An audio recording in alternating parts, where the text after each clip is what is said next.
Hello, everyone. Thanks for tuning in with us tonight. I'm Stacy Wright from Phoenix MUFON, and tonight we've got James Keenan as our guest speaker for the Phoenix MUFON live streaming lecture series.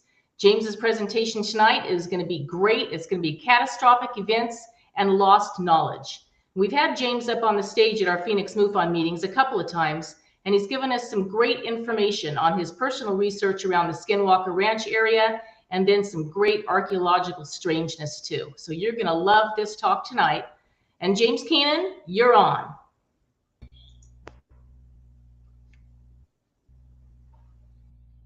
Good evening, everyone. It's a pleasure to be with you today at MUFON. I'm just gonna get my screen ready.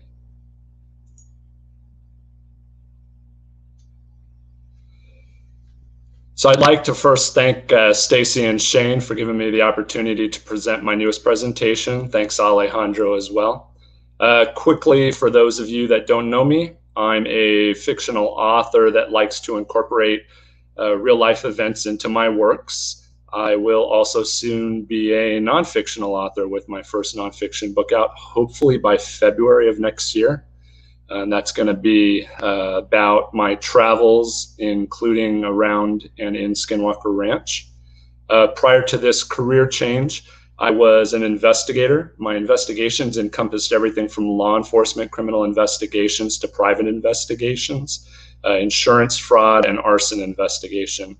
Now I like to research and investigate what I enjoy, which are the topics of otherworldly or other dimensional origins, portals, past catastrophes, and our loss of ancient historical data.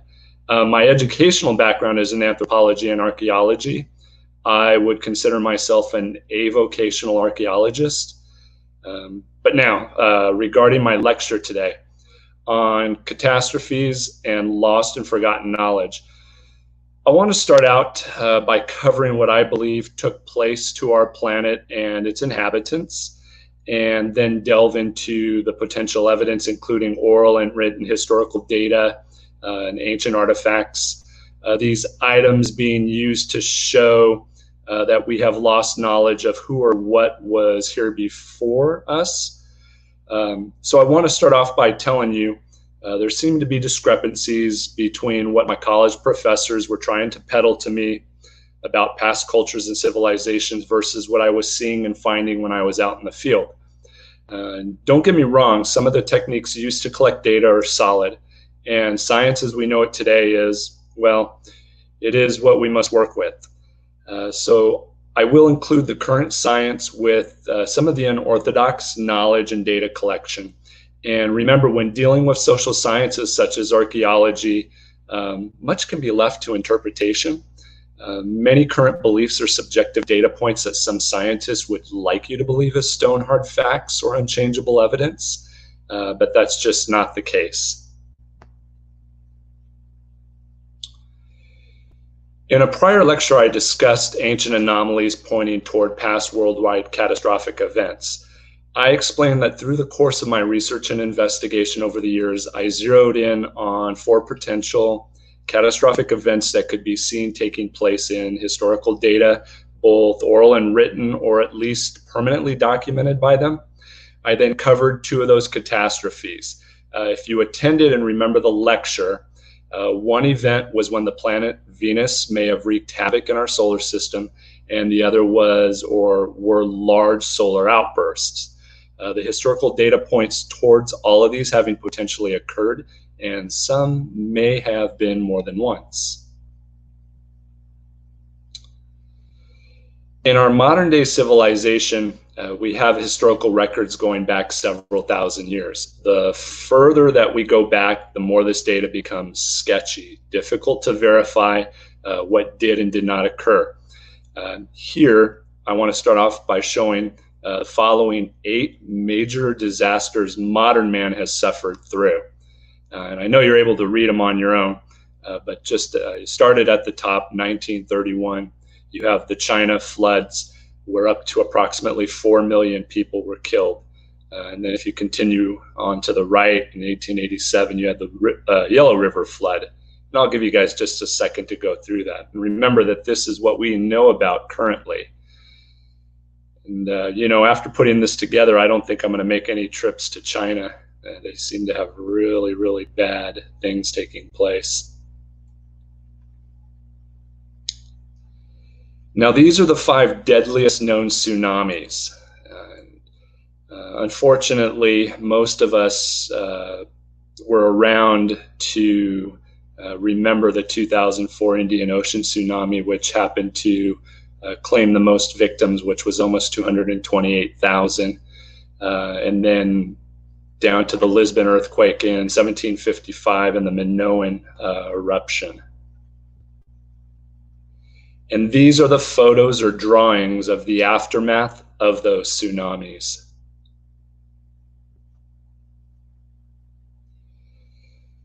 So why are we lacking records on ancient past cultures and civilizations that preceded our current civilization on planet Earth?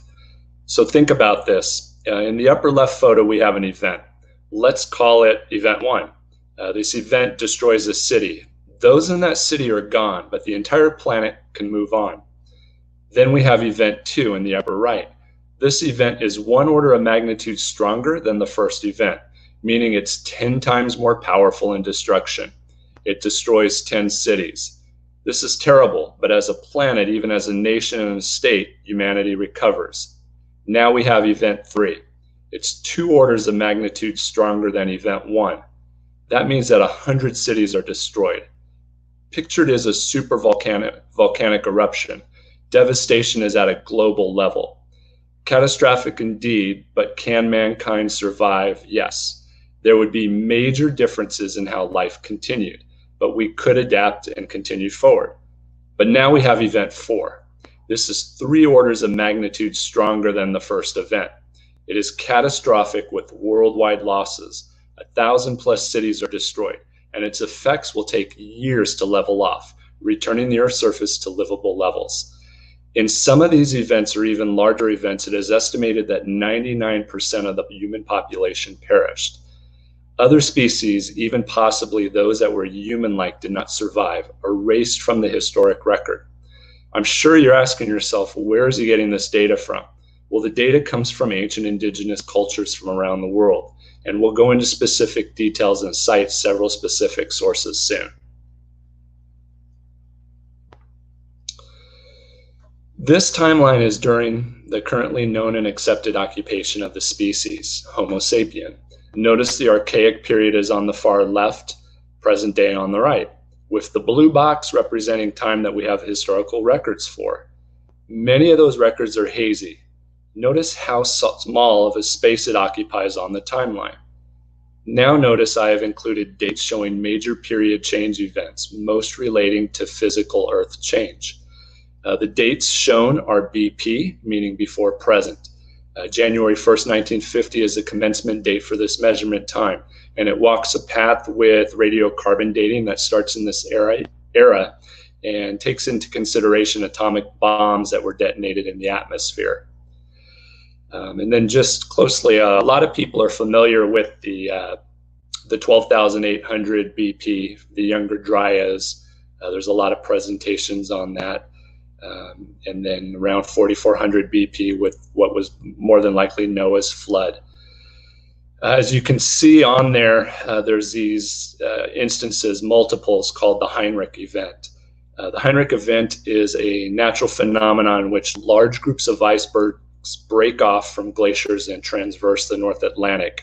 It was first described by marine biologist Hartmut Heinrich. They occurred during 5 of the last 7 glacial periods over the past 640,000 years. Now, in one of my first lectures, I discussed the changing of the world symbol found in petroglyphs in detail, and that they showed a world change happening because of a major catastrophic event occurring. This symbol is what the ancient indigenous people used to record an event of this magnitude. The tilt of the Earth's polar axis remains constant, but describes a circular path in space during a period known as the Great Year or precession of the equinoxes. Remember, it is as the observable phenomena of the rotation of the heavens.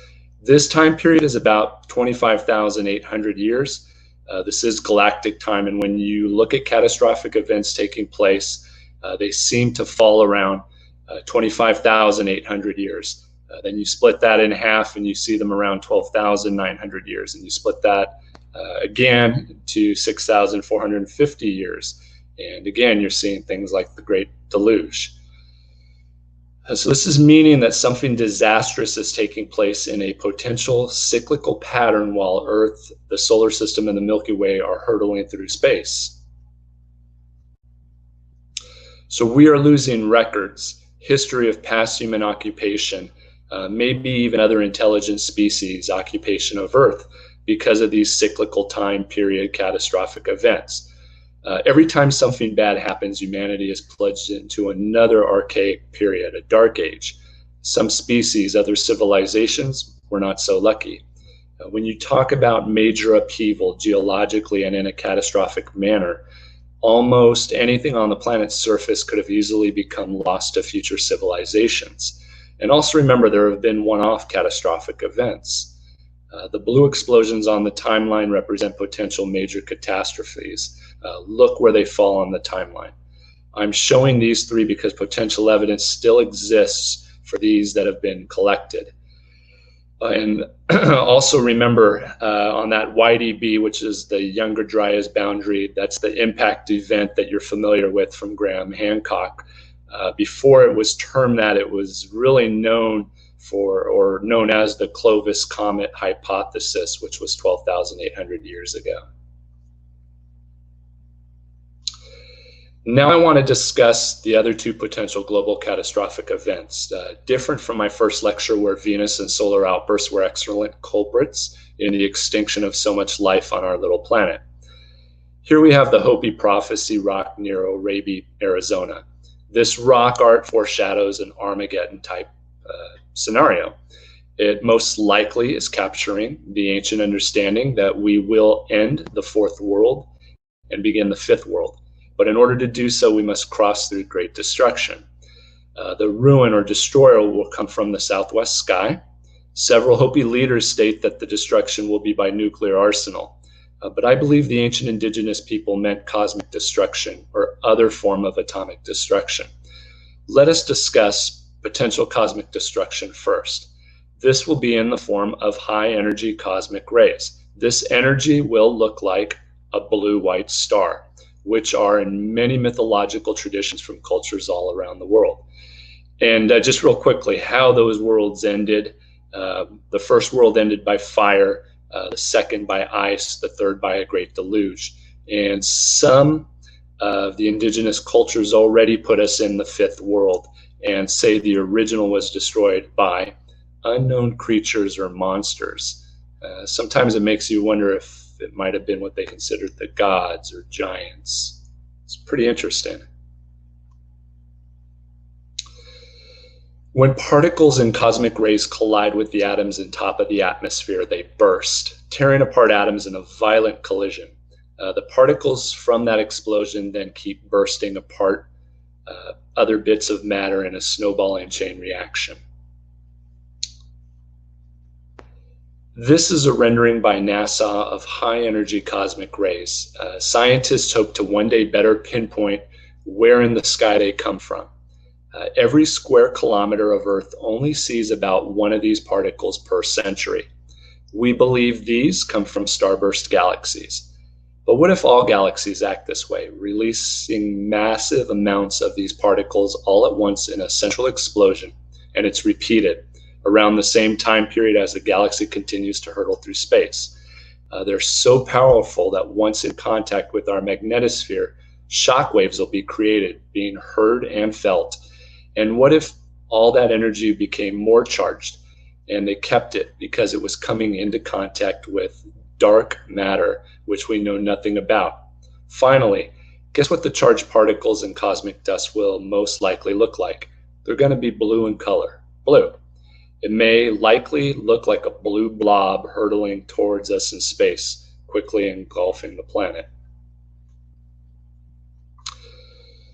So measurements taken of the black hole at the center of Home 15A galaxy reveal it is 40 billion times more massive than our sun.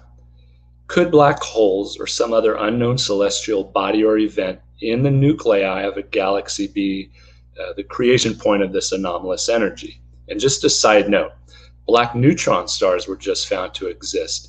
It is more massive than any other collapsed star, yet lighter than a black hole. So what else is out there that we know nothing about, just waiting to be discovered? And just to put into perspective what the Earth looks like to the sun, you can see that tiny, tiny little pebble at the very bottom by Neptune and Uranus, and then the sun with comparison. So the black hole that we discussed is, in the last slide, 40 billion times larger than the sun in this slide.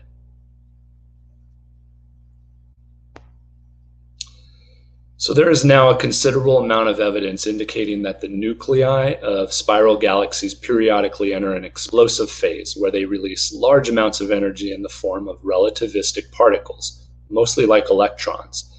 This means the speed they travel is comparable to the speed of light. These mega outbursts are now known to be the most energetic phenomenon known to scientists. Based on scientific data collected on Seyfert galaxies, which are bright, compact core with strong infrared emission, it is reasonable to infer that the center of our Milky Way galaxy spends 20% of its time in this active state, making it interesting to consider what effect explosive outbursts from the center might have on our solar system and Earth.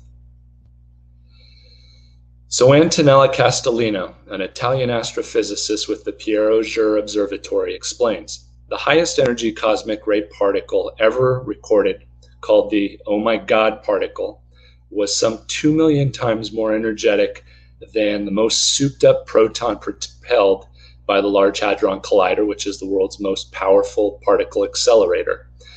This just shows we do not know what is out in the universe. We're still infants to science. Now, the other catastrophic event that potentially occurs in cyclical nature does not have extraterrestrial origins at all. As a matter of fact, this event originates in the center of our own planet. So consider the fact that the planet Earth is very much like many other structures in the universe. From an atom to a star to a complete galaxy, everything has a nuclei that is a central structure upon what all else is built. If a star and a galaxy give off neutral matter, which explodes as it becomes energized, we are discussing such particles as photons, neutrons, neutrinos. Why not planets as well? This concept would make more sense for why catastrophic events occur on a somewhat set schedule. Think about it. Think about what the repercussions would be if something disrupted the Earth's inner electromagnetic structure. It would be like shutting down the dynamo effect for a very short period, enough to cause major catastrophic events. So with matter escaping from the inner core to the outer core in an irregular manner, there is a literal atomic explosion inside the center of the Earth. Rotation of the planet would stop for just a blink of an eye in galactic time. Consider that period 12 hours or less. Unfortunately, those results would be catastrophic. So a book titled The Adam and Eve Story was written back in the early 1960s by Chauncey Thomas. It discusses what would happen if this type of event took place. Chan, short for Chauncey, pulled from many scientists that had many different backgrounds. Some of those scientists were J. Deluc, Georges Cuvier, Dolomieu, and Christian von Buch. He also was very fond of taking from Professor Frank C. Hibben. What is also very interesting about this book is all the misinformation about it. So most people have been told or believe that the book was pulled off shelves and classified by the Central Intelligence Agency. Almost every website online incorrectly states this. Well, first, this book was never classified top secret by the CIA and removed from the public.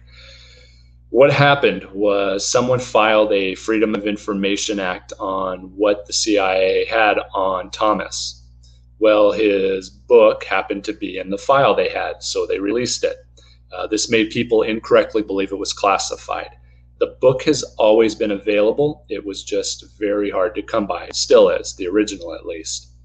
Also, Thomas added to it years later and brought out another version of the book. More than likely, Chan had requested to work for the CIA, and he was being background checked, so they had the book. But what's really interesting, and no one has really discussed this, at least through all my research online, is that someone in the Central Intelligence Agency updated the book.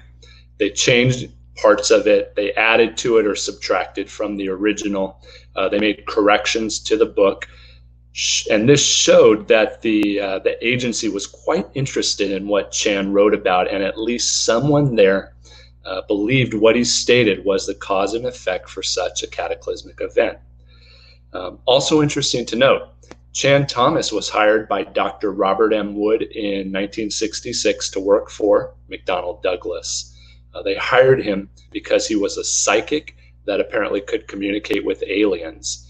Some of those at McDonnell Douglas believed Chan could assist them in learning how to properly get out of Earth's orbit for a future space launch, just like UFOs were capable of doing. And this was confirmed by Jacques Vallée, and then again in 2008 in a MUFON article. Gotta love MUFON.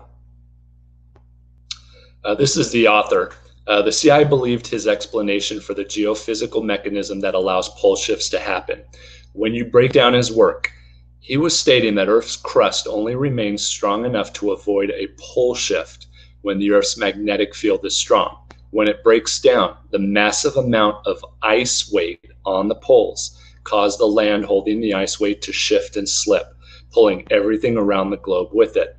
I'm not going to go into the mechanics of this and how it's possible, just because it would take a very long amount of time. And one other thing about Chan, between 1974 and 1993, he was basically nowhere to be found. Well, guess who his employer probably was at the time? CIA. Now, this is found on the very first page of the Adam and Eve story. We're immediately made aware of the geological makeup of our planet.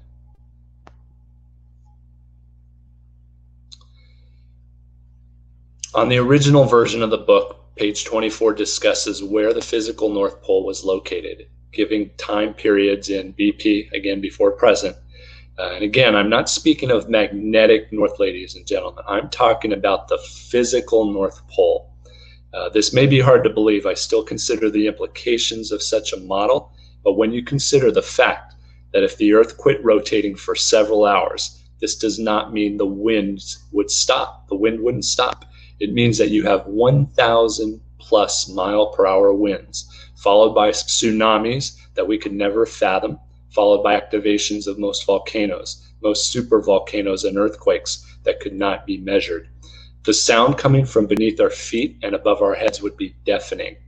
The speeds of the wind would shred almost everything in its path into nothingness. 99+% of our civilization would be wiped out, leaving pockets of survivors in another dark age, not being able to start over for hundreds of years, just trying to survive until events on the surface subside. And that means where would we survive? Below ground. I personally believe that we will hear what I can only coin as an aching or a moaning in the earth. Sound waves coming up out of the planet are going to be heard. This would be prior to the event. I often picture and hear in my head a wind instrument of such magnitude going off that entire cities might hear these strange sounds, giving notice to the community, to the cities. Not really notice, more like revelations of the future event. And I use that word, revelations, because that just seems to be what the Bible is. It seems to be talking about these reoccurring events. So you may want to conduct your own research into such topics in reverse flux patches, outer core movement, which is through convection. And if the iron core of our planet is made from BCC iron, and BCC means body-centered cubic, if the iron is in a body-centered cubic phase, where the atomic architecture of the iron is hexagonal, especially with the amount of heat being generated and the amount of pressure the central core is under. We really may want to take Chan and his book as seriously as someone at the Central Intelligence Agency did. So these two photos show the location of the ancient Sumerian cities of Nippur on the left and Uruk on the right. I'm showing these so that you understand how difficult it is to locate ancient remains, even as large as a city. As you can see by looking around in the photos, there seems to be nothing extending out into the deserts of Iraq for miles. Yet a massive civilization flourished here thousands of years ago. In the book, The Sumerians by Samuel Kramer, he goes on to tell his readers that no one knew about Sumerians until the mid-1800s. Nobody knew they existed. Their civilization lost to modern-day man. Yet eventually their culture and civilization was rediscovered. Today we cite this civilization as being one of the oldest known to current man, and do not even realize that their discovery was recently an accidental. See, archaeologists were looking for the Assyrians mentioned in the Bible. Neither the Greeks, the Hebrews, or the Egyptians of ancient times had any knowledge of the existence of the people or language of Sumer. It just did not exist. The mention of Sumer had been erased from the memory of man for several thousand years. And at first, scientists and historians even refused to believe that a new lost ancient civilization had been located. Again, we're talking about the mid-1800s. That wasn't too long ago.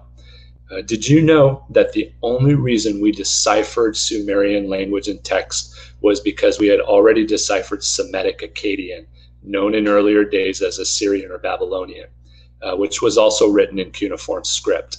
The key to the Sumerian script was found in Old Persian, which is an Indo-European tongue. So now let us start looking around the world and unlocking lost history and lost knowledge. Quilco pyramids, definitely not the shape of pyramids you're used to seeing. We have lost knowledge of structures and the people that populated them from 3,000 plus years ago. And again, I personally believe this culture was much older than what we're currently being told. So really, how easy is it to lose historical data on the past? Well, it's very simple. Just consider the fact that we have most likely only discovered 5% or less of the past civilizations buried directly below our feet. We're living on top of the past. The only thing that we are sure of about those that created these circular step megalithic structures in what is now Mexico City is that they were wiped out by a very large volcanic eruption. Now this is Chichen Itza in the Yucatan Peninsula in Mexico. It is old, but not an ancient site by any means. It's also the most visited site in all of Mexico. What I find important about this site are two things. I'll discuss the second towards the end of the presentation. The other is directly behind me in the photo. Notice that the Maya and almost all Mesoamerican people were obsessed with tracking the cosmos. Their observatories looked like those that we have today. Very advanced. It makes you wonder when and where those advancements took place. Now this is the Great Pyramid of Cholula, Mexico. It is the largest man-made pyramid in the world, dwarfing the Great Pyramid of Giza. The pyramid is 1,476 feet wide, 217 feet tall. From end to end, the Great Pyramid of Cholula is equivalent to 9 Olympic-sized swimming pools. That's 4 times the size of the Great Pyramid of Giza. It also retains the title of the largest monument ever constructed anywhere on Earth by any civilization to this day. And that's that we know of so far. Obviously, we can discover something, which I hope. Archaeologists state that the pyramid began being built around 300 BCE and was completed in 6 stages, requiring workers from many different generations. But I believe it is much older. So in June of 2016, I explored the underground shaft tunnel system that's off limits to the public. I learned that below the pyramid is an intricate system of tunnels and caverns that could have housed 100 or so people deep below the structure above. Those caverns and tunnels go on for miles. The site would have offered safety from any pending dangers above ground. This includes massive amounts of devastation and destruction that could have been caused by a major catastrophe. The lower areas most likely were built and used even before the Great Pyramid of Cholula was built above. As a matter of fact, I believe the colossal megalithic structure above was built to honor and preserve where the ancestors had to go through to survive for a very lengthy period of time before they could come back up to the surface. This is the Cochno stone in Scotland. It's 15 by 8 meters in size. It was buried back in 1964 to protect it from people. In September of 2015, it was unearthed again for 10 days by archaeologists from the University of Glasgow to verify it existed and digitally document the large stone art. That's pretty interesting. Don't you think that since 1964, we were questioning if it even existed? So here again is another example of historical data being lost just over a minute period of time. So the Cochno stone, it's considered to be the finest Bronze Age cup and ring carvings in all of Europe. Its meaning to this day is highly debated.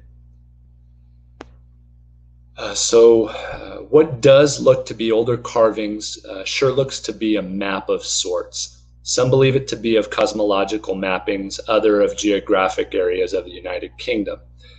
But I believe that we're seeing both. It's a bit of both, and I'll explain it. What if we're discussing a map of prior underground habitations where people lived after a great catastrophic event occurred? I've been inside many cairns, and looking at the rock from above, I see just that, cairn locations that may be strategically placed to match stars, planets, constellations, and other objects in the sky. Could this mean that we are looking at an earlier archaic period attempt to create an early warning system? These are the Clava cairns of northern Scotland. They're currently believed to be over 4,000 years old. I would put this date back even further. This area was quite possibly a stronghold for surviving the last great catastrophe that took place approximately 6,500 years ago. At first, survival would have been underground, followed by habitation placement above ground, but still on top of the prior habitation sites. And that's what we're seeing. So much of the ground at the site obviously is visibly raised. Just look at the photos here that I took. And guess what?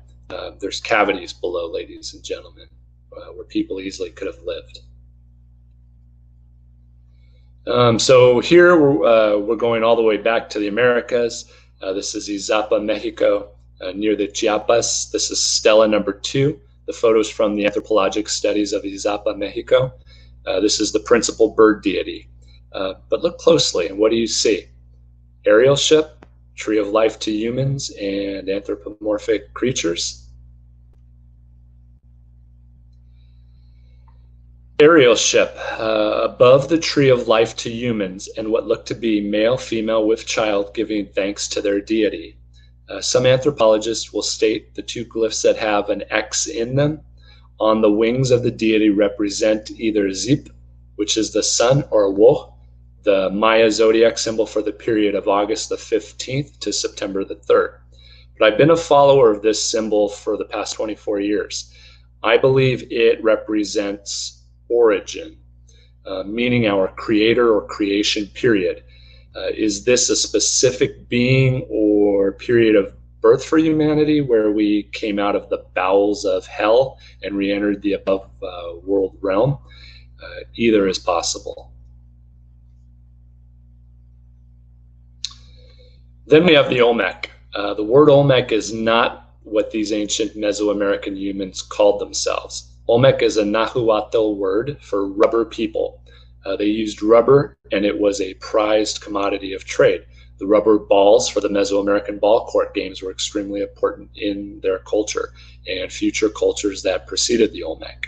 The Olmec are important when I'm discussing things that do not match up in historical data. This Olmec sculpture is supposedly from 1200 BC to 700 BC. The symbol of corn god is on the back. Look how unique the facial features are and the shape of the head. I'm showing this because what we are being told is incorrect. We're missing very important historical data. You're looking at an Olmec hunchback. Up until approximately 65 years ago, anthropologists refused to believe that there was an older culture that was largely found in the Veracruz area of Mexico. They stated this was just impossible. Fast forward, and here we are. But guess what? Now we are slowly starting to find data and artifacts on a pre-Olmec culture.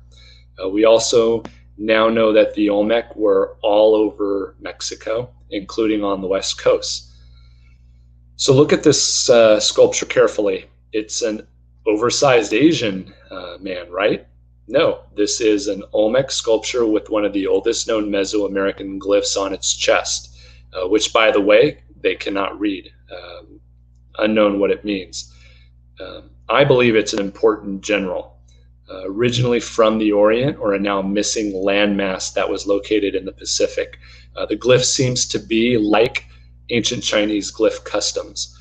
We're told that this piece is 12th century BC. Now look at the facial features on this artifact. Just pull up Terracotta Army and compare the facial features.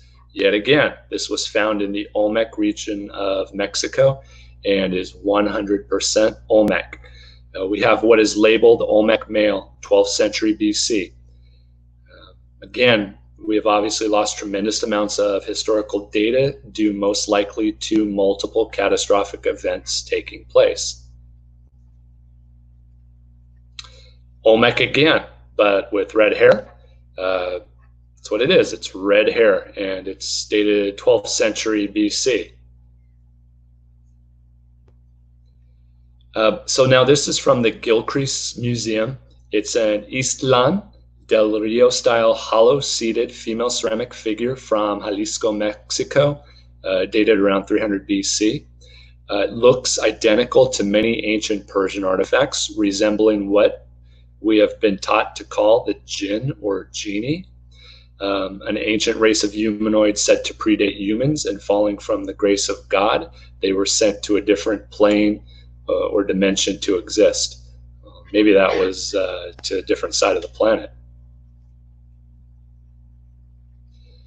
This is Mexico City National Anthropology Museum. Do you see the potential of, again, a Persian male jinn here? Yet again, dug up in Mexico and having nothing to do with other parts of the world, per current day anthropologist. Mexico City Anthropology Museum. Again, personally, I'd like to relabel this for them as the Jinn Collection, but they're currently labeled as Olmec in the museum.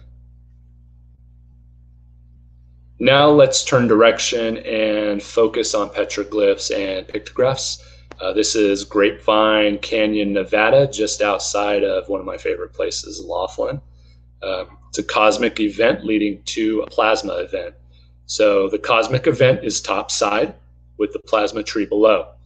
This glyph's patina shows it to be much older glyph compared to many of the other glyphs in the area around it. And the glyph faces southwest. It makes you believe that that's where the anomalies were taking place in the sky. And again, just quickly, I know I went over this in my first lecture, but for those of you that have not seen it, and it is on my YouTube page if you want to go back and see part one. It was videotaped live at Phoenix MUFON. But quickly, I believe the petroglyph symbol on the left is the plasma tree, and on the right, the universal stickman, to signify a major plasma event taking place in the sky above. Plasma being the fourth state of matter, which is hot ionized gas. The same formation takes place in the lab when physicists work with plasma.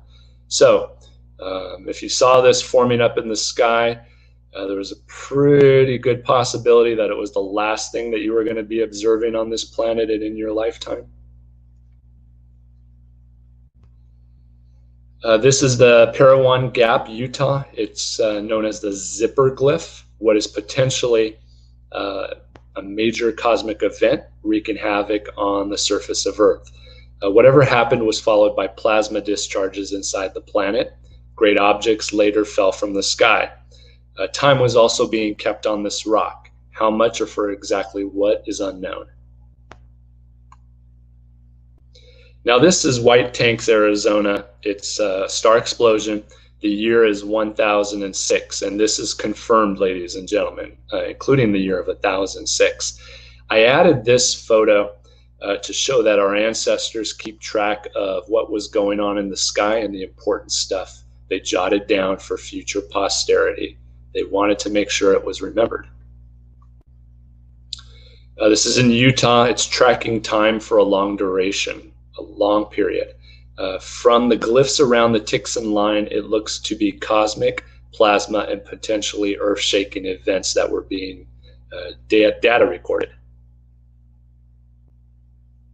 Now, analyzing this rock art made me believe that one sky event led to multiple events on the planet that led the people in this area of Arizona long ago to go underground.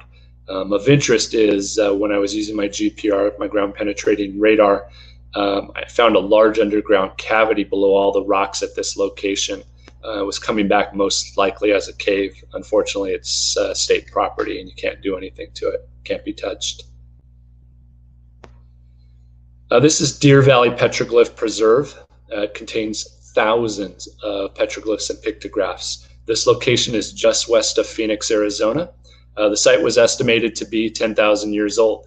Multiple indigenous peoples were here throughout history. The Hohokam and the Batayan are two of the cultures we know about, even though we are not sure who they really are or where they went. But here's what makes this site of great interest. There are much older cultures that were here, as seen in the rock art style. Who they were, absolutely no idea, but they were old. So old that ASU anthropologists are currently trying to redate the site, stating that origin looks to now be between 12 and 13,000 years ago. And guess what period that is? 2 catastrophic events back. This is one of the most interesting glyphs at the preserve. This, by the way, is one of the older glyphs. I love showing it because I know what it looks like to me. I'll leave it to your imagination what it looks like to you. Now let's head down to South America. When I was at the University of California, Santa Barbara, I had the great privilege of being taught by one of the very best archaeologists when it comes to ancient cultures of South America. His name was Dr. Mark Aldendorfer. I always considered him the real deal Indiana Jones. No one spent more time in Peru and Bolivia than this man. He even looked the part. We had many conversations after class on the topic of archaic civilizations in that part of the world. When I would tell him my theories, he would always tell me that I'm off the beaten path and to not speak about crap that didn't happen. He always liked to tell me, don't talk about the crap that didn't happen. Yet I would explain an artifact or find and he would dismiss it and me, refusing to talk more on the topic. In a book that he assisted in bringing to life, Advances in Titicaca Basin Archaeology Part 1, the anthropologists go on to explain that there are so many important sites all over the area of Lake Titicaca that other anthropologists working elsewhere in the world would fall over in amazement. Yet almost all the sites, many of which are easily visible to the naked eye, have not had a single study or excavation conducted on them. Most of the field work has taken place only at Pucara and Tiwanaku. This study of the two sites is documented going as far back as the early 1600s, with a huge uptick in the fieldwork starting in the early 1970s. In Advances in Titicaca Basin Archaeology, Part 1. This is followed by the lead author naming a huge laundry list of anthropologists and archaeologists that had helped create what we know about this incredible area of the world, and those that lived there long ago. What this book fails to mention are the scientists and pseudoscientists that also made huge strides and contributions in the area's known ancient history. It was just that their work and findings completely went against and contradicted what the experts say took place and what they want you to believe is gospel. What I want to do now, though, is take you down the other rabbit hole. We're going to go the other direction. So now we need to discuss two megalithic sites that are really connected to each other, or were part of the same cultures and civilizations in what is today Bolivia and Peru. These are Tiwanaku and Pumapunku. I want to start this off by discussing Hans Schindler Bellamy. I consider him one of the original conspiracy theorists, ufologist, paranormal investigator, megalithic researcher. He was a researcher and author. Interestingly, and I just recently found this out, his name now looks to be a pen name that was used in his English written books. His real name was most likely Rudolf Elmeyer von Westenbrug. What is even more interesting is that he had the rank in the SA of Obersturmführer during World War II. This was the paramilitary of the Nazi army, and his rank was equivalent to lieutenant colonel. He was well connected and highly regarded among the Ancient Astronaut Society in Zurich, Switzerland. So he had the means and connections of the time to get tremendous amounts of that time unknown data and information about the South American locations. And I know you all saw Indiana Jones, right? Well, here you go with the real Nazi interest in the past cultures and the civilizations. What he argued about in his book was that both sites, now above 12,000 feet, were originally located at sea level. He argued that something so catastrophic affected the planet that the sites were instantly thrown up miles into the air. Nearby Lake Titicaca could also quite possibly have originated as being part of the ocean off the shores of Peru. He goes on to explain that there were multiple occupations of the area and multiple builds, each group building on top of or attaching to what the last group of humans at the site started. It is possible that these groups of people were not even related. Rotation of the Earth and location of the Earth in the solar system may even have been different at the beginning of occupation. Additional books written or co-authored by Bellamy continue with evidence and examples to help his theory. Again, Hans Schindler Bellamy.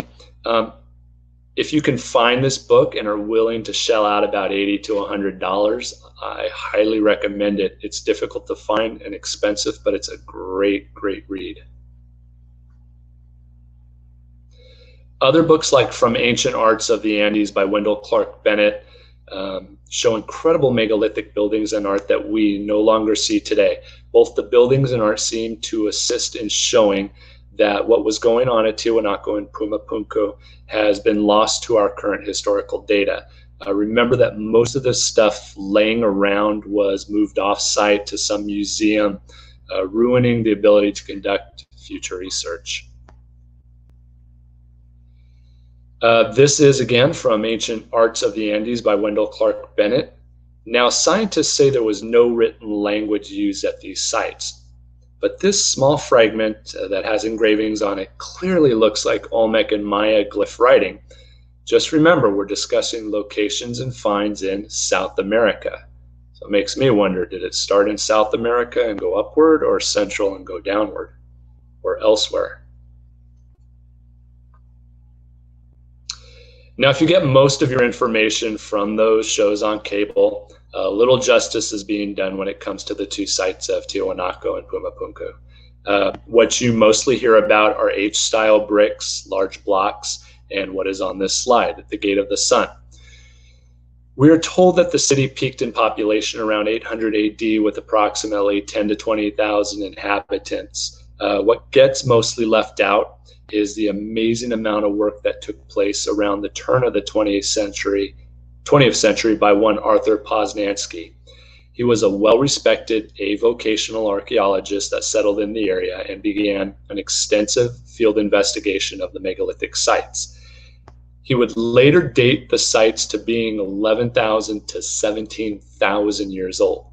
Modern day archaeologists insist the site is no older than approximately 2,000 years. This is mostly due to their incorrect carbon-14 dating and the fact that anthropologists insist that people that inhabited Tiwanaku had no written language. Many have heard of Poznański, but he is not the key in my historical review today. Instead, here is what is important. Poznański went back to Europe and presented his findings. From this, he got 4 very important scientists to spend the next 3 to 15 years of their lives down in South America conducting research that had incredible finds and implications on the history of our planet. This data and most of their work was intentionally buried or discarded by modern day scientists and the universities that most of them work at, as usual. So we have Dr. Hans Ludendorff from Potsdam Observatory. He was a German astronomer and astrophysicist. We have Dr. Arnold Kohlschutter, who was an astronomer and astrophysicist from the Bonn Observatory. Dr. Rolf Muller was an astrophysicist from the Astrophysical Institute of Potsdam. And Dr. Friedrich Becker was an astronomer of the Vatican Observatory. That in and of itself is pretty interesting. They all set out to Tiwanaku to carry out astrographic studies and check the astronomic archaeological investigations of Poznański.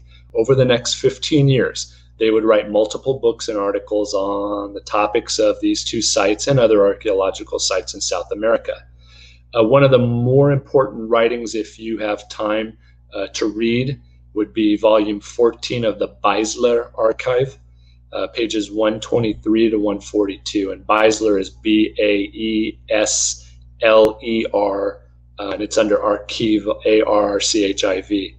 It composes the original work carried out in the Temple of the Sun, which is also known as Kalasasaya. This extensive work should have attracted the attention of the scientific and pseudoscientific world.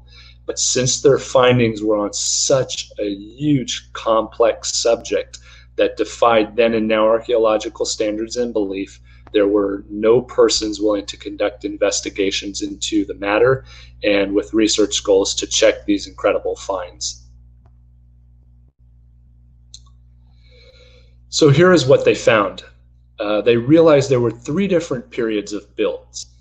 Period 1 was so far back before periods 2 and 3 that they had to continue checking the data for several years.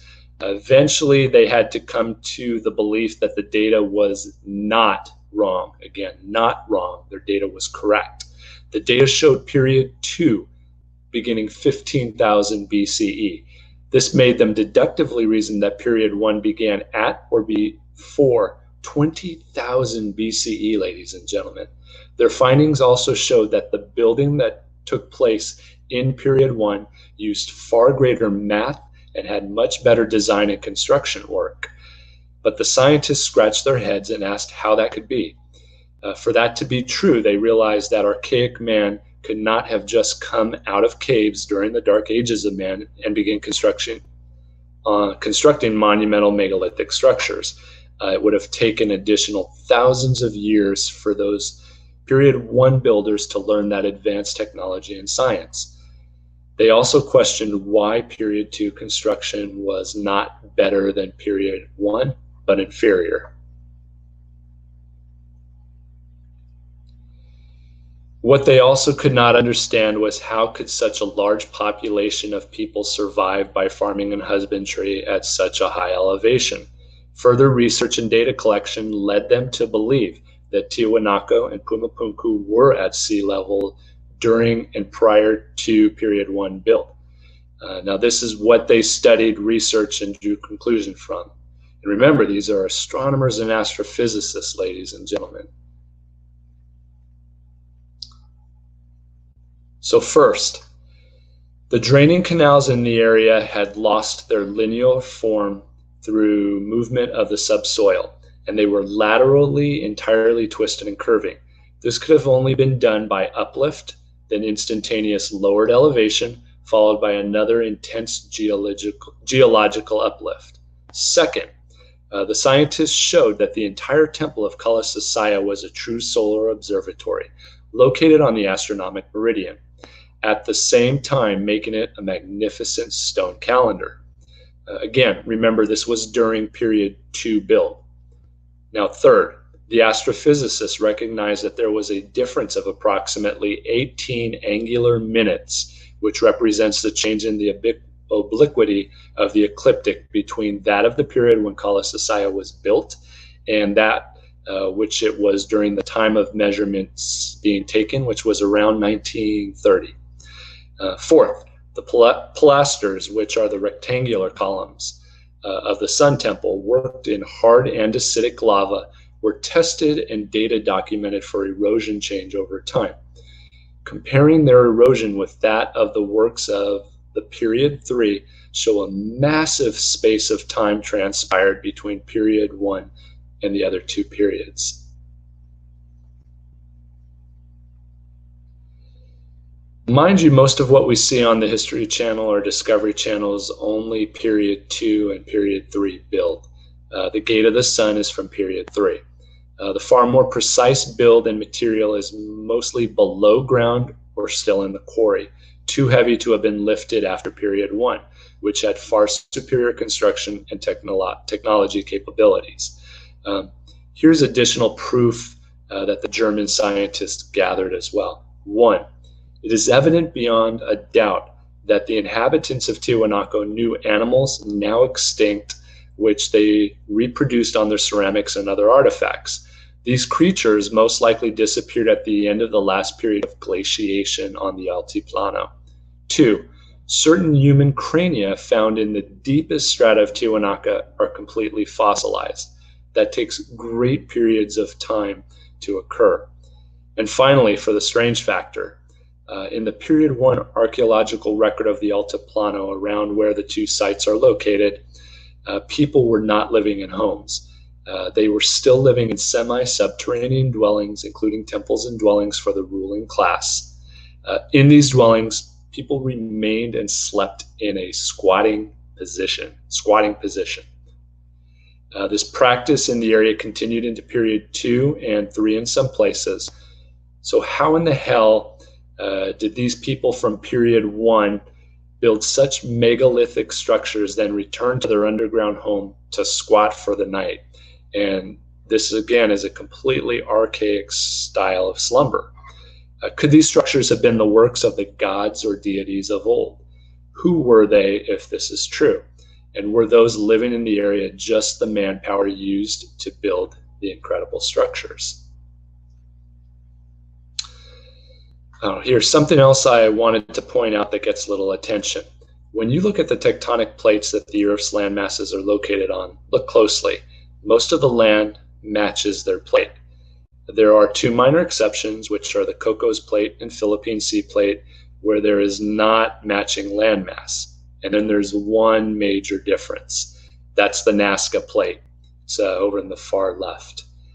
We're missing a large landmass at this location. The eastern border of this plate is also one of the most active areas for tectonic plate shifting, causing some of the largest earthquakes experienced and recorded in our known historical data.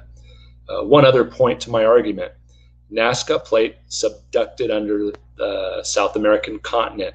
Geologists consider this a fact. Well, guess what?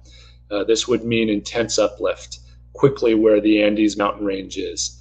This is the most likely reason for the Andes paradox.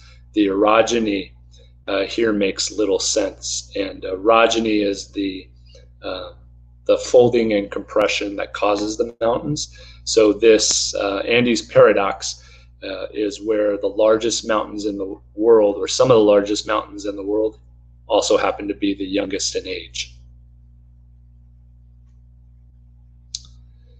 From Ancient Arts of the Andes by Wendell Clark Bennett, the glyphs again look to have order, direction, and meaning.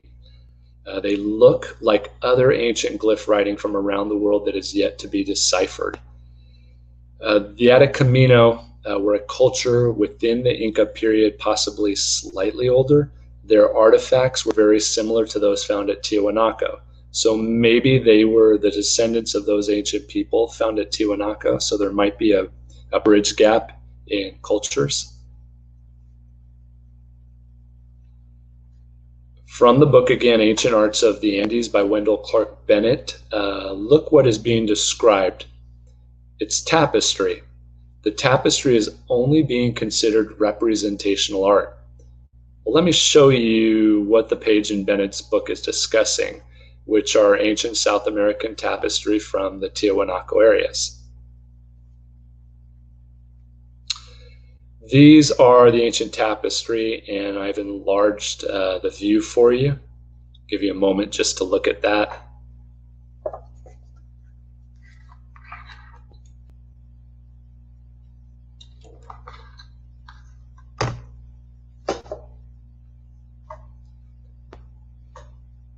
So, ladies and gentlemen, it's a record, not an overall decorative art pattern. Look closely at the symbols. They are identical to glyphs in ancient languages from around the world.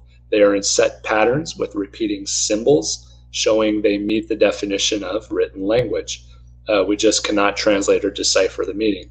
And just quickly, and I'm going to climb up on my high horse here for a moment, I want you to truly understand how important it is to recognize that part of the problem with information dissemination lies with the inexperienced, the casual history buff, or the once in a while internet searcher who tend to trust the opinions of so-called professionals without checking their reasoning and how their facts are acquired, researched, and distributed. Take, for example, this tapestry work that is sometimes known as tokapu. During the time of the Inca, the ruling class wore this type of tapestry as clothing. Along came the historians.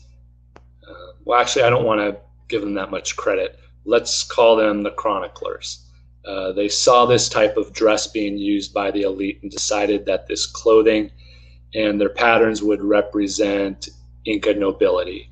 Suddenly, the historical data presented on the tapestry became more about quality and the fabric of the work, thus giving little thought to the design, which really turns out to have a literal meaning.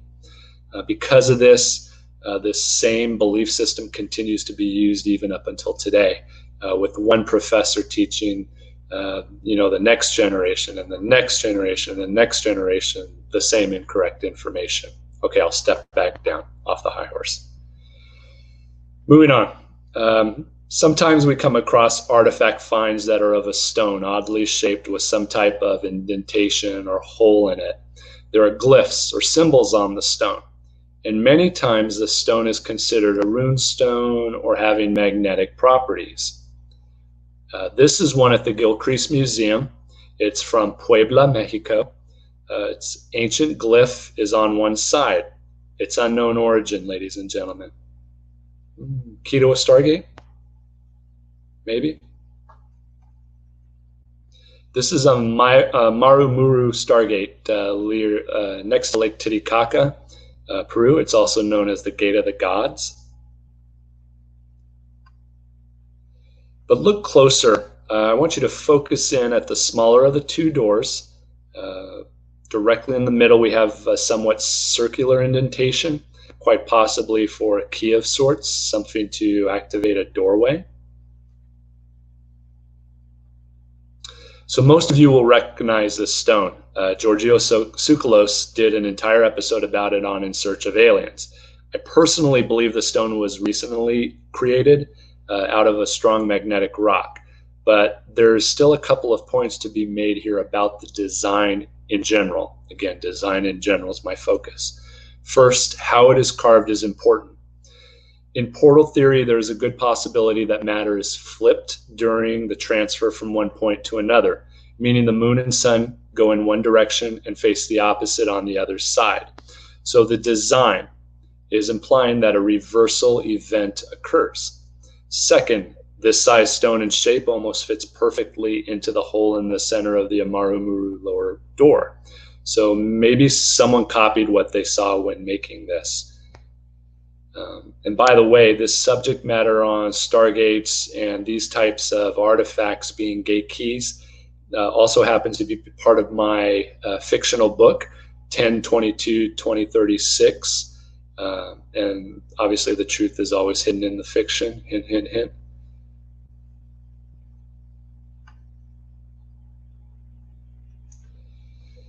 Now, this is the gateway of Midas City and Eskişehir, Turkey. The area is known as the cradle of civilization, very similar to what we find near Lake Titicaca.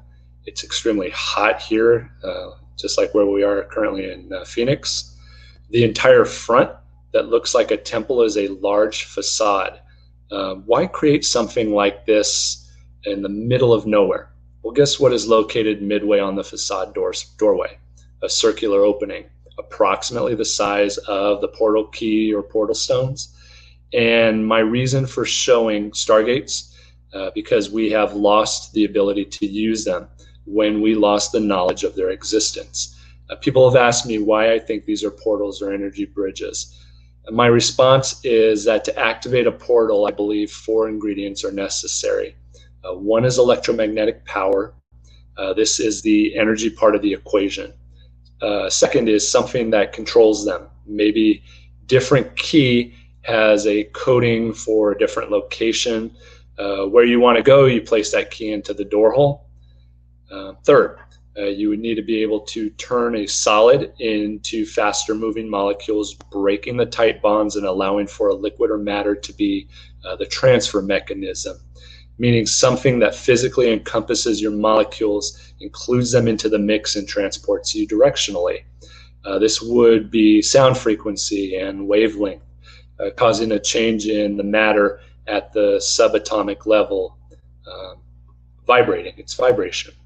And fourth was correct alignment between latitude and longitude on the planet, or correct directional alignment if going interplanetary.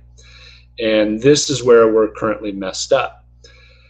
When these portals were possibly in use, we were currently or correctly aligned. Some catastrophic event had the potential to interfere with this and change how the Earth was aligned.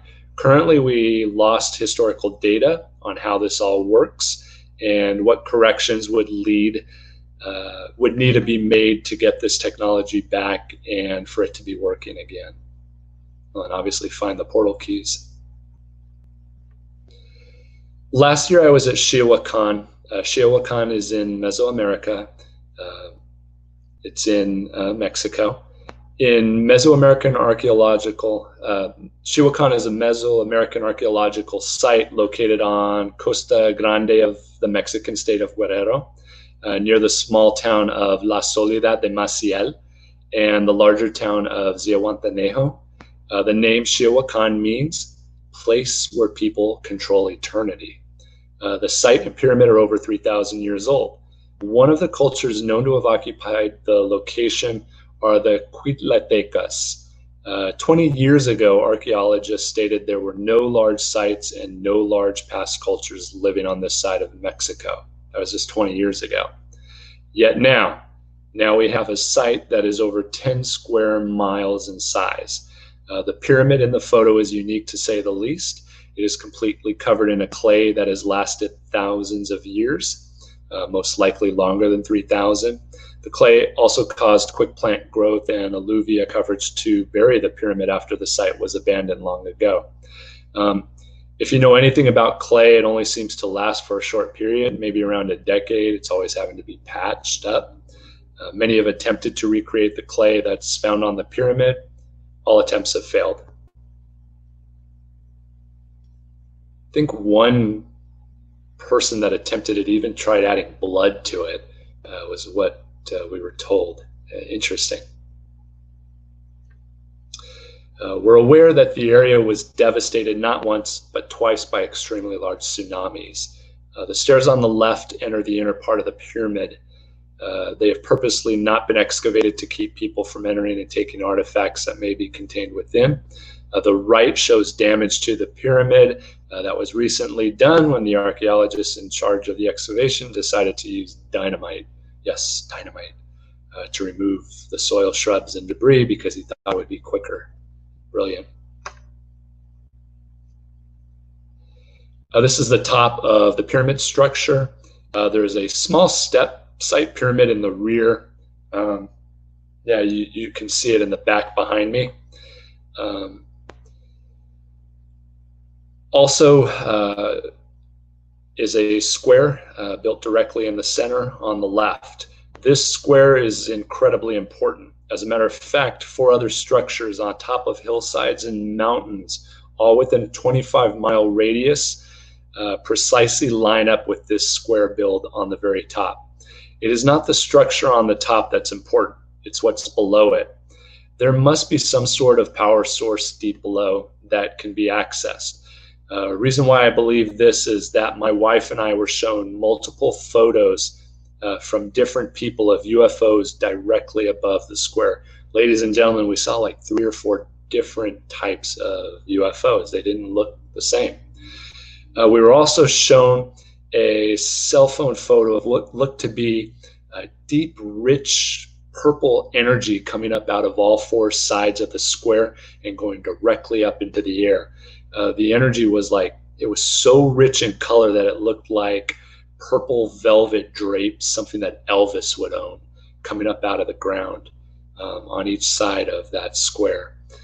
My point to all this is that we've lost information and historical data on energy, technology, people and other species from our distant past. And many megalithic structures also seem to be directly attached to the UFO phenomenon, and we do not know the reason why. Maybe it's the energy below. Only 1% of the area has been excavated at Shiwakan. So look what is right next door, another pyramid, covered by hundreds, if not thousands of years of jungle growth. This is what they look like with everything on top. I want to stress again, just because we learn about one culture at an ancient site does not mean that was the only culture at a site. Early cultures or civilizations could easily be forgotten about. Their artifacts and history accidentally blended in with more recent occupation of the sites. This was shown extensively earlier in the South America portion I discussed. This causes errors in correct dating of artifacts and causes errors in who created them. It wreaks havoc with creating a proper timeline of when the site was occupied and obviously by whom. And I'm not even going to go into what I think of carbon-14 dating. Especially think about it, if these catastrophic events took place, what did it do to the molecules in the air, in the atmosphere, on the planet, on the ground? It changed them all. This was found at Shiawakan. Looks Olmec or pre-Olmec. What were the Olmec doing on the Pacific coast of America? Remember, 65 years ago, they didn't exist. Then we're told, okay, they exist, but only in the Veracruz area, which is off the Gulf of Mexico. This looks pre-Olmec, but they labeled it as Olmec, so I'm going to keep it as that. Look at the unique head structure and symbol embedded at the top. This stuff is not supposed to be here, ladies and gentlemen. It's pretty cool. Oh yeah, and I really don't know what to call this. The anthropologist who my wife and I talked to for quite some time in the back office labeled it anthropomorphic. He seems to feel it represents maternity. Look at it. It sure does not look like any pregnant human being I know. From Shiwakan.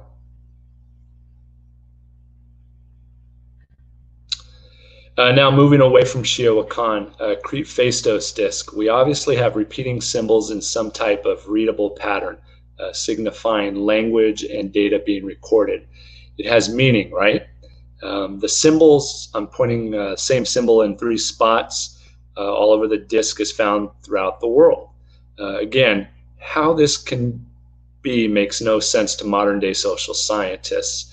But common deductive reasoning would have me believe that people around the world had an origination point in common, where the symbols and language a long time ago were all the same, or there was long distance travel, somewhere being conducted by ancient humans or others on Earth.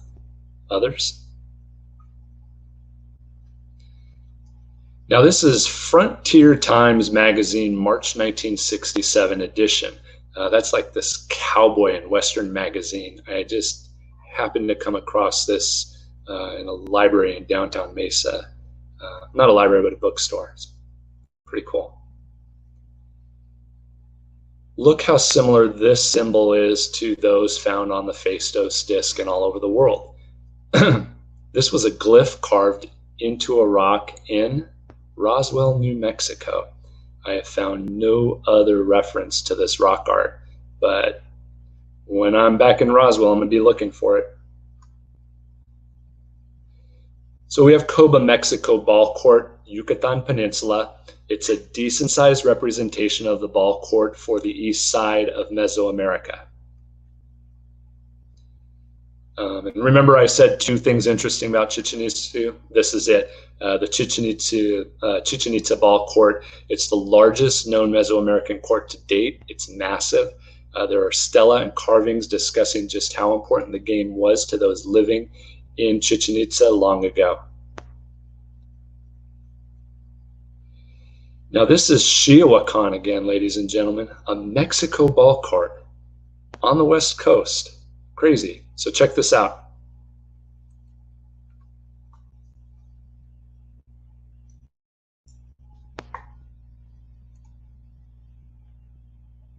It's pretty big. It's huge. So it's the 2nd largest Mesoamerican ball court to have been found so far. Why the hell is it needed on the West Coast? Why are we seeing and finding so many ball courts?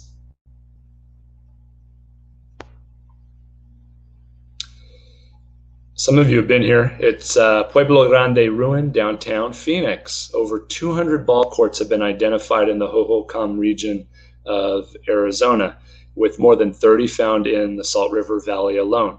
Although the presence of ball courts in North America had been noted in the archaeological literature as far back as the 19th century, initially no one knew what they were for.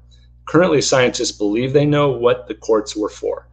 Most of you have been taught that they were for ceremonial battle, giving thanks to the gods. You've also been told that the losers most likely were killed and sacrificed to the gods. Well, did you know that many different styles of play were in use? It mostly was based upon what location the courts are located. Some were played with rubber balls being hit with your hip. Others played using their hands, some with sticks, others with pucks. And other areas looked to use the court for tournament play of all types of games, commencing all together. The dress of the players was incredible, to say the least. Many of the outfits looked like the players were ready to board a spaceship and head out into space. But here's something that is rarely discussed. The ball courts most likely were created to mimic something, maybe a story from ancient history that was so important to the inhabitants that they based a large part of their culture and daily life around the event. It was sacred for a reason. That potential reason could very well likely have been to mark something that took place that was of such a large scale that the originators of the game did not want anyone to forget. They wanted to remember it and pay their respects. But over time, the game and its true meaning were warped. At some point, few knew what the real meaning of the game was about. But for this to happen, large periods of time had to elapse between the original event and the time that the games changed and how and for why they were being played. Maybe someday we'll come upon some type of historical data that was not destroyed by the Spaniards during the time of conquest. So look at this subject matter closely. You and I do not look like that. It's labeled by anthropologists as anthropomorphic, full of ritual meaning. I continually tell people, ancient people drew, carved, and molded what they saw. Some may have been from dreams or hallucinations, but come on, not everyone back then was taking narcotic substances to get high, see things, and then create things from what they saw. This is Gilcrease Museum again in Tulsa, Oklahoma. Believe it or not, it has one of the best collections of Mesoamerican artifacts. This piece is from Guerrero, Mexico, 600 BCE, unknown culture. Very interesting headpiece and clothing. Gilcrease Museum, Hacha style, Veracruz, Mexico, labeled as, and I'm telling you what I saw, it says older than most things, but unknown date. It's just a very interesting subject matter. Gilcrease Museum and has stumped all anthropologists. It's unknown location of origin or type of culture, and it's listed as ancient. They know nothing about it. Gilcrease Museum, Nayarit female, 300 BCE. What female do you know that looks like that? Again. Mescala culture of Guerrero, Mexico. It dates 300 BCE to 300 AD. This is from Ancient Arts of the Andes by Wendell Clark Bennett. This is the Mochica. They're pre-Inca out of the country of Peru, 300 to 1200 AD. Look at what they were seeing and attempting to memorialize. Possible this is from Guerrero, Mexico. It's listed as unknown subject matter, unknown date, questionable style. Very interesting subject matter. And real quickly, I want to cover the Dropa stones of the Himalayas, even though I have not been to this part of the world. But it'll lead into the last slides of my presentation. These were a collection of 716 groove stones discovered in 1938 and later in 1965. They were found in man-made caves with skeleton remains of tiny bodies, less than 4 feet long and having oversized heads. No one could understand the glyphs on the stones, and so they were filed away for 20 years. The script glyphs were later deciphered. The stones told of a spaceship landing on Earth 12,000 plus years ago. The race of people called themselves the Dropa. Not many took the stones or translations seriously, thinking them to be fake. Interestingly enough, the story went along with, here we go, oral traditions.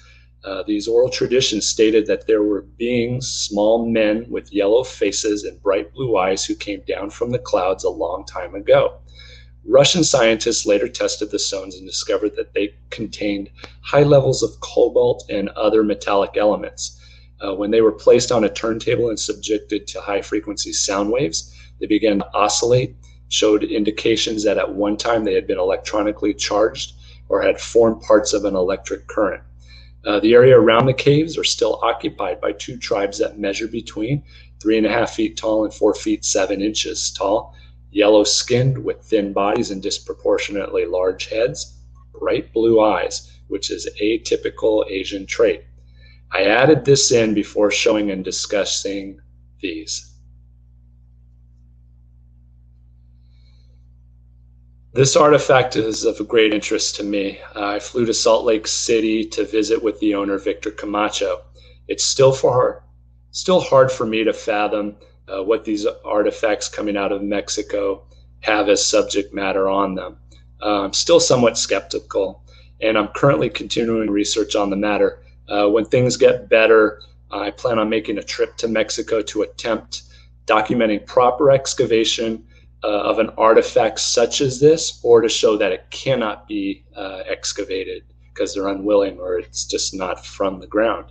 But several pieces in Victor's collection, and I saw 53 pieces, were unique and caused me to scratch my head and wonder if something like this could be for real, showing a lost culture and civilization, even different species existing several hundred miles from where I'm sitting.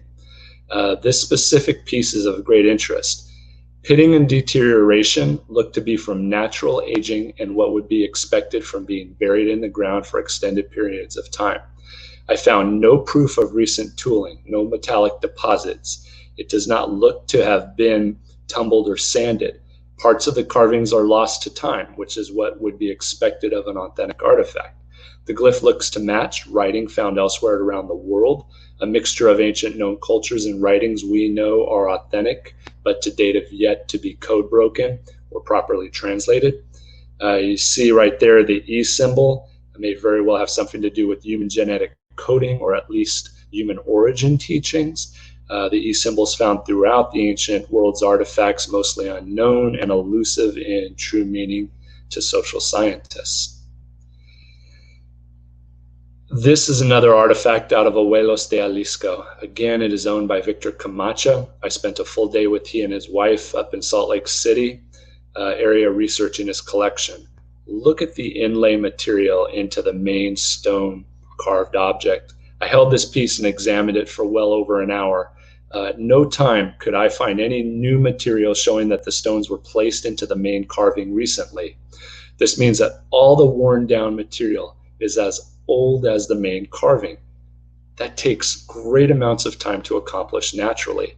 Cracks and pitting were also formed naturally along all surfaces, sometimes right over a carved space or design. I'm still hesitant to say all the pieces are authentic, but I can tell you that several of the pieces are truly ancient, meaning aged. I also believe some of the pieces to be copies made thousands of years later, but still over 1,000 or 2,000 years old, meaning these were already being copied by later Mesoamerican cultures. So ladies and gentlemen, today I wanted to start out by explaining 2 of 4 potential catastrophic events that may very well have taken place, with hints and remnants of historical data still available, showing these may have occurred in the distant past.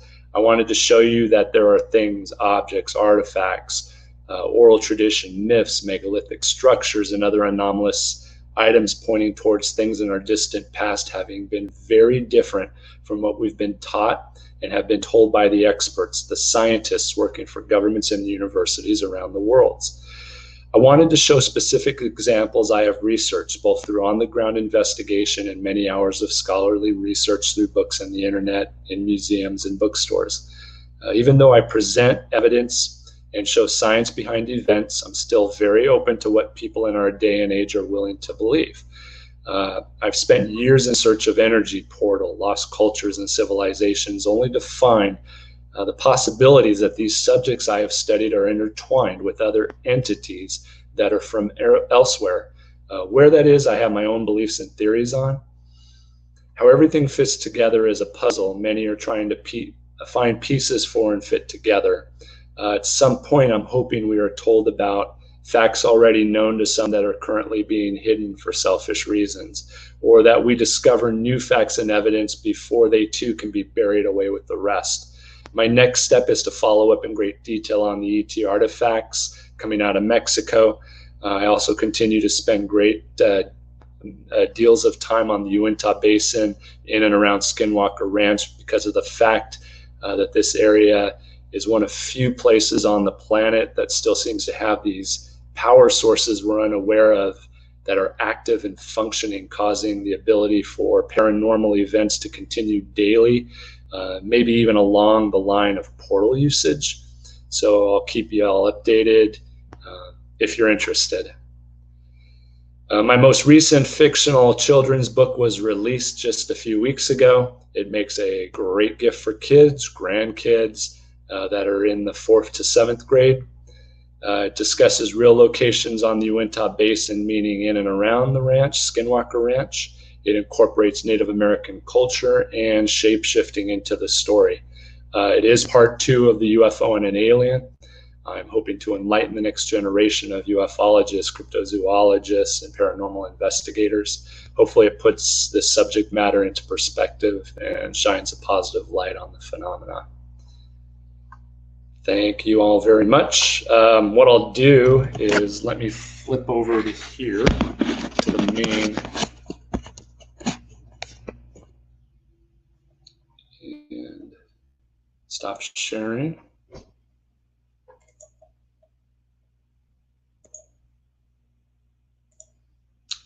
All right.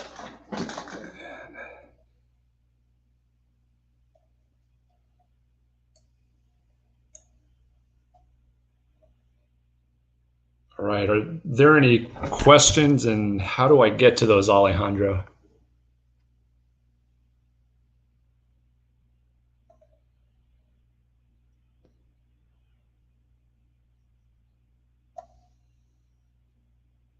Not sure.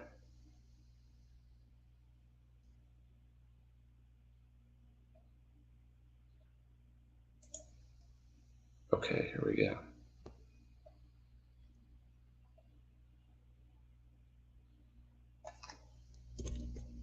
All right. Does anybody have any questions? I know I ran right up to the hour and a half. I apologize. I just wanted to make sure I got all the information out to you.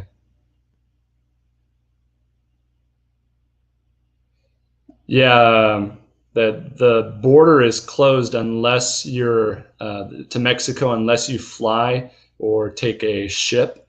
So you can still go in, but unfortunately, all the sites are closed and all the museums are closed. So I could go to Abuelos de Jalisco, but I want to do other things while I'm there, just in case it turns out to be a bust with being able to do a proper excavation. Neil asks why I believe them to be stargates or portals. Basically, I go into more detail also in my first lecture too, but I believe that we had a portal system. You can find these type of structures. There's one in Armenia. They look very similar to each other. They seem to have this same type of key or location where something can be placed into it. And again, like I said, I believe that it requires an energy source and also the ability to also have some type of sound frequency to cause vibration to change the rock formation. And then again, it required alignment. But the indigenous people all over the world still consider this a gateway to and from where the gods are. So at some point, in order for these myths or folklore to have taken place and for that to be thought, something more than likely an actual event took place for that to become myth, since so much myth turns out to be reality.